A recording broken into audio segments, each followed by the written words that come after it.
Hi ಎಲ್ಲರಿಗೂ ನಮಸ್ಕಾರ. ಕಳೆದ ವರ್ಷದಲ್ಲಿ ಯಾವುದೇ ರೀತಿಯ ನೇಮಕಾತಿ ಇಲ್ಲದೆ ಕಾಂಪಿಟೇಟಿವ್ ಎಕ್ಸಾಮ್ಗೆ ಪ್ರಿಪೇರ್ ಆಗಿರುವಂತಹ ಆಸ್ಪಿರೆಂಟ್ಸ್ಗಳು ಬೇಸತ್ತು ಹೋಗಿದ್ರು. ಈ ವರ್ಷ ಕರ್ನಾಟಕದಲ್ಲಿ ಸಾಕಷ್ಟು ನೇಮಕಾತಿಗಳು ನಡೆಯುತ್ತೆ. ಸೊ ಆ ವಿಷಯವಾಗಿ ನಾವು ಈ ವಿಡಿಯೋದಲ್ಲಿ ಡಿಸ್ಕಸ್ ಮಾಡೋಣ. KPSC ಅವರು, KEA, ಫಾರೆಸ್ಟ್ ಡಿಪಾರ್ಟ್ಮೆಂಟ್ ಹಾಗೆ ಸ್ಕೂಲ್ ಬೋರ್ಡ್ ಹೀಗೆ ಇವರೆಲ್ಲರೂ ಎಕ್ಸಾಮನ್ನು ಈ ವರ್ಷ ಕಂಡಕ್ಟ್ ಮಾಡ್ತಾರೆ. ಮೊದಲನೇದಾಗಿ KPSC ಇಂದ ಬರುವಂತಹ ಒಂದು ದೊಡ್ಡ ಹುದ್ದೆ ಯಾವುದು ಅಂದರೆ ಗೆಜೆಟೆಡ್ ಪ್ರೊಬೇಷನರಿ ಹುದ್ದೆ. ಇದಕ್ಕೆ KAS ಅಂತಾನೂ ಹೇಳ್ತಾರೆ. ಸೊ KAS ಎಕ್ಸಾಮ್ನ 400 ಹುದ್ದೆಗಳು ಈ ವರ್ಷದಲ್ಲಿ ಕಾಲಾಗುತ್ತೆ. ಹೆಚ್ಚು ಕಮ್ಮಿ ಅಪ್ರಾಕ್ಸಿಮೇಟ್ಲಿ 400 ಅಂತ ಕೊಟ್ಟಿದ್ದಾರೆ. ಈ ವರ್ಷ KAS ಎಕ್ಸಾಮ್ ಕೂಡ ಆಯಿತು, ಇಂಟರ್ವ್ಯೂ ಕೂಡ ಮುಗ್ದಿದೆ, ಫೈನಲ್ ರಿಸಲ್ಟನ್ನು ಬರಬೇಕು.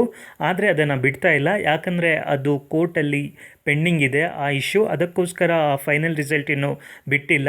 ಆ ಪ್ರಾಸೆಸ್ ಇನ್ನೂ ಕಂಪ್ಲೀಟ್ ಆಗೋ ಮುಂಚೆನೇ KPSC ಅವರು ಈ ಬಾರಿ ತಮ್ಮ ಕೆಲಸವನ್ನು ನಡೆಸ್ತಾ ಇದ್ದಾರೆ. ಸೊ ಆದಷ್ಟು ಬೇಗ ಅಧಿಸೂಚನೆಯನ್ನು ಹೊರಡಿಸ್ತೀವಿ ಅಂತ KPSC ಅವರು ಹೇಳ್ತಾ ಇದ್ದಾರೆ. ಸೊ ಈ ಬಾರಿ ಎಷ್ಟೋ ಜನರಿಗೆ, ಕೆಲವೊಬ್ಬರಿಗೆ ಪ್ರಿಲಿಮ್ಸಲ್ಲಿ ಮೋಸ ಆಯಿತು, ಹಾಗೆ ಕೆಲವೊಬ್ಬರು ಮೇನ್ಸಲ್ಲಿಯೂ ಅನ್ಯಾಯ ಆಯಿತು. ಅದನ್ನೇ ನಾವು ಮೈಂಡಲ್ಲಿ ಇಟ್ಕೊಂಡು ಯಾವುದೇ ರೀತಿ ಓದ್ದಲೇ ಇದ್ದರೆ ನಾವು ಏನೂ ಸಾಧನೆ ಮಾಡೋದಕ್ಕಾಗೋದಿಲ್ಲ. ಸೊ ಅಲ್ಲಿ ಆದಂಥ ಅನ್ಯಾಯವೆಲ್ಲ ನಾವು ಈ ಸಲ ನಮ್ಮ ರಿಸಲ್ಟಾಗಿ ನಾವು ಕನ್ವರ್ಟ್ ಮಾಡಬೇಕು. ಸೊ ಅದು ಮಾಡಬೇಕಾದ್ರೆ ನೀವು ಇವಾಗಿಂದನೇ ಓದೋದಕ್ಕೆ ಶುರು ಮಾಡಬೇಕು. ಸೊ ಯಾವುದೇ ರೀತಿ ಕಷ್ಟಗಳು ಬರದೇ ಇರೋ ಥರ ನೀವು ಎಕ್ಸಾಮನ್ನು ಕ್ಲಿಯರ್ ಮಾಡಬೇಕು ಅಂದರೆ, ಸೊ ಹೋದ ಸಲ ಆಗಿರುವಂತಹ ನಿಮ್ಮ ರಿಸಲ್ಟಿಂದ ನೀವು ಎಕ್ಸ್ಪೀರಿಯನ್ಸನ್ನು ನೀವು ಕಲ್ತ್ಕೊಂಡು ಎಕ್ಸಾಮನ್ನು ಬರೀರಿ, ಹಾಗೆ ಬರೀಬೇಕು ಅಂತ ಹೇಳ್ತೀನಿ. ಸೊ ಮೊದಲನೇದಾಗಿ KAS ಹುದ್ದೆಗಳು ಈ ವರ್ಷ ಕಾಲಾಗುತ್ತೆ. ಅದನ್ನು ಬಿಟ್ಟರೆ ಬೇರೆ ಬೇರೆ ತುಂಬ ಡಿಪಾರ್ಟ್ಮೆಂಟ್ಗಳಿಂದ FDA ಹಾಗೆ SDA ಪೋಸ್ಟ್ಗಳು ತುಂಬಾ ಕಾಲಾಗುತ್ತೆ. ಇದರಲ್ಲಿ FDA ಡಿಗ್ರಿ ಲೆವೆಲ್ ಜಾಬ್ ಆಗಿರುತ್ತೆ, ಹಾಗೆ SDA PU ಲೆವೆಲ್ನ ಜಾಬ್. ಇದನ್ನು ಬಿಟ್ಟರೆ ಗ್ರೂಪ್ C ಲೆವೆಲ್ನ ಡಿಗ್ರಿ ಬೇಸಿಸ್ ಜಾಬ್ಗಳು ತುಂಬ ಡಿಪಾರ್ಟ್ಮೆಂಟಿಂದ ಕಾಲಾಗುತ್ತೆ. ಹಾಗೆ ಇದ್ರ ಜೊತೆಗೆ AEE engineering assistant executive engineer, so ಈ ಪೋಸ್ಟ್ಗಳು ಕಾಲಾಗುತ್ತೆ. ಜೊತೆಗೆ ಹಾಸ್ಟೆಲ್ ವಾರ್ಡನ್ ಪೋಸ್ಟ್ ಕಾಲಾಗುತ್ತೆ. ಹಾಗೆ ESI ಅಲ್ಲಿ ಇನ್ಶೂರೆನ್ಸ್ ಮೆಡಿಕಲ್ ಆಫೀಸರ್, ಇದು ಜನರಲ್ ಡಿಗ್ರಿ ಅವರು ಎಲಿಜಿಬಲ್ ಆಗಲ್ಲ, ಇದಕ್ಕೆ MBBS ಡಿಗ್ರಿ ಅವರು ಎಲಿಜಿಬಲ್ ಆಗ್ತಾರೆ. ಸೊ ಈ ಜಾಬ್ ಕೂಡ ಕಾಲಾಗುತ್ತೆ. ಇದನ್ನು ಬಿಟ್ಟರೆ ಫಾರೆಸ್ಟ್ ಡಿಪಾರ್ಟ್ಮೆಂಟಲ್ಲಿ 700+ ಹುದ್ದೆಗಳನ್ನು ಆದಷ್ಟು ಬೇಗ ನೇಮಕಾತಿ ಹೊರಡಿಸ್ತೀವಿ ಅಂತ ಹೇಳಿದ್ದಾರೆ. ಸೊ ಇದನ್ನು ಕೂಡ ನಾವು ಎಕ್ಸ್ಪೆಕ್ಟ್ ಮಾಡ್ಬೋದು. ಸೊ ಈ ಎಲ್ಲ ಪೋಸ್ಟ್ಗಳ ಜೊತೆಗೆ KEA ಅವರು ಆಲ್ರೆಡಿ ಎಕ್ಸಾಮನ್ನು ಅಪ್ಲಿಕೇಶನ್ ಹಾಕೋದಕ್ಕೆ ಬಿಟ್ಟಿದ್ದಾರೆ. ಸಿವಿಲ್ ಪೊಲೀಸ್ ಅಪ್ಲಿಕೇಶನ್ ಹಾಗೆಯೇ DAR ಅವರ ಅಪ್ಲಿಕೇಶನ್ ಹಾಕೋದಕ್ಕೆ ಬಿಟ್ಟಿದ್ದಾರೆ. ಸೊ ಮುಂದಿನ ದಿನಗಳಲ್ಲಿ KEA ಅವರು ವಿಲೇಜ್ ಅಕೌಂಟೆಂಟ್ ಜಾಬ್ಗಳಿಗೆ ನೋಟಿಫಿಕೇಷನನ್ನು ಬಿಡ್ತಾರೆ, ಹಾಗೆ PSI ಎಕ್ಸಾಮನ್ನು ಕಂಡಕ್ಟ್ ಮಾಡ್ತಾರೆ. ಇದ್ರ ಜೊತೆಗೆ ಇನ್ನು ಬೇರೆ ಬೇರೆ ಎಕ್ಸಾಮ್ಗಳೆಲ್ಲ ಪ್ರಾಸೆಸ್ಸಲ್ಲಿದೆ. ಒಟ್ಟಿನಲ್ಲಿ ಈ ವರ್ಷ ಸಾಕಷ್ಟು ನೇಮಕಾತಿಗಳು ನಡೆಯುತ್ತೆ. ಸೊ ಆಸ್ಪಿರೆಂಟ್ಸ್ಗಳು ಓದೋದಕ್ಕೆ ಶುರು ಮಾಡಬೇಕು.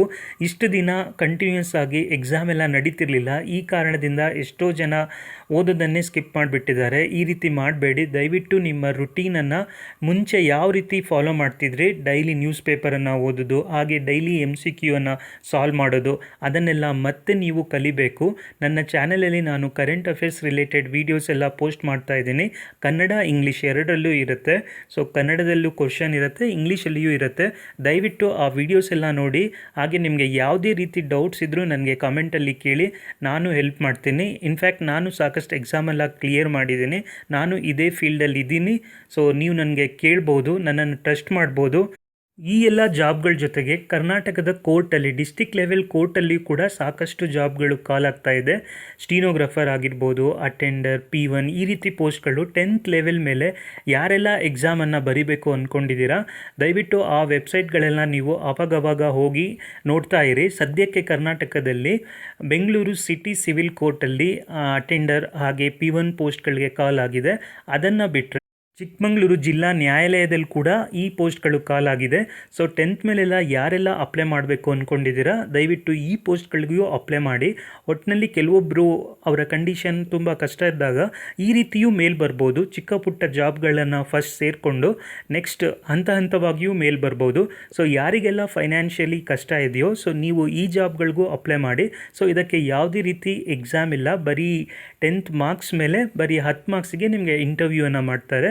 ಸೊ ದಯವಿಟ್ಟು ಈ ಸುದ್ದಿಯನ್ನು ಎಲ್ರಿಗೂ ತಲುಪಿಸಿ. ಸದ್ಯಕ್ಕೆ ಚಿಕ್ಕಮಗಳೂರು ಜಿಲ್ಲಾ ನ್ಯಾಯಾಲಯ ಹಾಗೆ ಬೆಂಗಳೂರು ಸಿಟಿ ಸಿವಿಲ್ ಕೋರ್ಟ್ ಈ ಎರಡು ಕಡೆ ವೇಕೆನ್ಸಿಯನ್ನು ಬಿಟ್ಟಿದ್ದಾರೆ. ಸೊ ನಿಮಗೆ ಕಾಂಪಿಟೇಟಿವ್ ಎಕ್ಸಾಮ್ಗಳಿಗೆ ಆನ್ಲೈನಲ್ಲಿ ಅಪ್ಲೈ ಮಾಡಬೇಕು ಅಂದರೆ ಇಲ್ಲಿ ಕಾಣ್ತಿರುವಂಥ ನಂಬರ್ಗೆ ನನಗೆ ವಾಟ್ಸಪ್ ಮಾಡಿ, ನಾನು ನಿಮಗೆ ಹೆಲ್ಪ್ ಮಾಡ್ತೀನಿ. ಈ ಚಾನಲ್ನ ಪ್ಲೇಲಿಸ್ಟಿಗೆ ಹೋಗಿ ನಿಮಗೆ ಬೇಕಾಗಿರುವಂಥ ವೀಡಿಯೋಸನ್ನು ನೋಡಿ, ಲೈಕ್ MCQ ಅವನ್ನೆಲ್ಲ ನೋಡಿ. ಸೊ ಈ ವಿಡಿಯೋದಿಂದ ನೀವು ಸಾಕಷ್ಟು ಇನ್ಫಾರ್ಮೇಷನನ್ನು ತಿಳ್ಕೊಂಡ್ರಿ. ಇದೇ ರೀತಿ ಅಪ್ಡೇಟ್ಸ್ಗಳಿಗಾಗಿ ಈ ವಿಡಿಯೋಗೆ ಲೈಕ್, ಶೇರ್, ಸಬ್ಸ್ಕ್ರೈಬ್ ಮಾಡೋದನ್ನು ಮರಿಬೇಡಿ. ಹಾಗೆ ಮೇಲ್ಗಡೆ ಕಾಣ್ತಿರುವಂಥ ಬೆಲ್ ಐಕಾನನ್ನು ಕ್ಲಿಕ್ ಮಾಡಿ. ಇದರಿಂದ ನನ್ನ ಎಲ್ಲ ನೋಟಿಫಿಕೇಷನ್ಗಳು ನಿಮಗೆ ಬೇಗ ಸಿಗುತ್ತೆ. ಎಲ್ರಿಗೂ ಧನ್ಯವಾದಗಳು.